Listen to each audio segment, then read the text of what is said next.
वादा निभाना शुरू से ही लड़की के खानदान वाले उसके लड़के के साथ ताल्लुक के खिलाफ थे।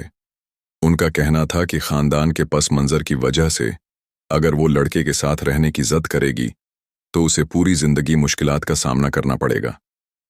खानदान के दबाव की वजह से लड़की अक्सर लड़के से झगड़ती थी।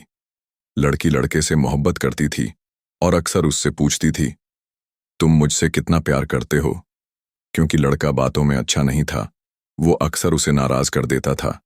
उसके वालिदीन की इजाफी बातें उसका मूड मजीद खराब कर देती थीं।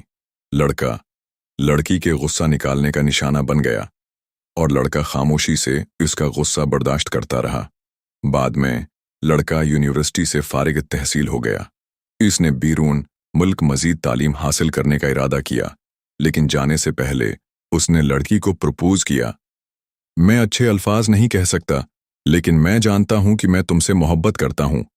अगर तुम राजी हो तो मैं तुम्हारा पूरी जिंदगी ख्याल रखूंगा। तुम्हारे खानदान वालों को मनाने की मैं पूरी कोशिश करूंगा। मुझसे शादी करोगी? लड़की ने हामी भर ली। लड़के की कोशिश को देखकर उसके वालिदीन भी राजी हो गए। आखिरकार लड़के के बैरून मुल्क जाने से पहले उनकी मंगनी हो गई। लड़की अपने गांव में रह गई और मुलाजमत की दुनिया में कदम रखा, जबकि लड़के ने बैरून मुल्क अपनी तालीम जारी रखी। उन्होंने अपने ताल्लुक को फ़ोन और खतूत के जरिए कायम रखा। अगरचा वक्त गुजरना मुश्किल था, लेकिन दोनों ने कभी हार नहीं मानी। एक दिन लड़की हमेशा की तरह काम पर जाने के लिए घर से निकली। बस स्टॉप की तरफ जाते हुए एक गाड़ी ने काबू खो दिया और उसे टक्कर मार दी। जब वो बेहोशी से जागी तो उसने अपने वालिदीन को रोते हुए देखा और समझ गई कि वो कितनी बुरी तरह जख्मी हो गई है और खुशकिस्मती से मरने से बच गई है। अपने वालिदीन के आंसुओं से भीगे चेहरे को देखकर उसने उन्हें तसल्ली देने की कोशिश की, लेकिन फिर उसे मालूम हुआ कि वो एक भी लफ्ज नहीं बोल सकती। उसने आवाज निकालने की पूरी कोशिश की, लेकिन वो सिर्फ सांस ले पा रही थी। वो गूंगी हो गई थी। डॉक्टर के मुताबिक चोट ने उसके दिमाग को मुतासिर किया था और उस वजह से वो जिंदगी भर के लिए बोलने से महरूम हो गई थी। अपने वालिदैन की बात सुनकर लेकिन जवाब न दे सकने की हालत में लड़की टूट गई। दिन गुजरते गए, लेकिन वो खामोशी से रोने के सिवा कुछ नहीं कर सकती थी। बाद में लड़की को अस्पताल से छुट्टी मिल गई। वो अपने घर वापस आई। सब कुछ पहले जैसा ही था, सिवाय फोन की घंटी के। फोन की घंटी उसके लिए सबसे बड़ा ख्वाब बन गई। हर बार घंटी बजती उसकी तकलीफ बढ़ जाती, लेकिन वो लड़के को कुछ नहीं बता सकी। वो नहीं चाहती थी कि वो उसकी वजह से परेशान हो, इसलिए उसने उसे एक खत लिखा जिसमें कहा कि वो अब और इंतजार नहीं करना चाहती। उनका ताल्लुक खत्म हो गया और मंगनी की अंगूठी भी उसे वापस कर दी।